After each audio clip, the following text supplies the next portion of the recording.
Guys, nagsasaing dito sa labas. Oh. Sinasaing niya is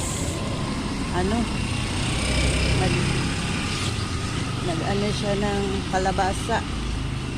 Kalabasa niyan, guys. Punta tayong guys, palengke. Pupunta si Inday Bikay sa palengke.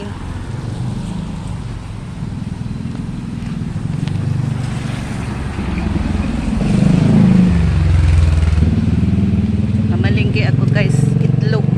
Ayan, guys, so hirap na hirap ako sa dala ko. May lagayan ako ng itlog.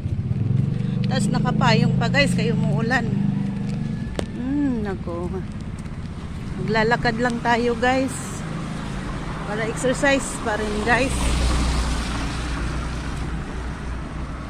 Ito ang lakbayin ko papuntang palengke.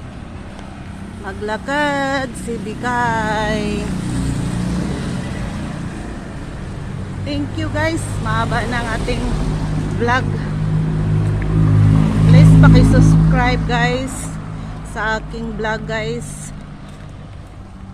Sana matulungan nyo ako, guys. Nanawagan.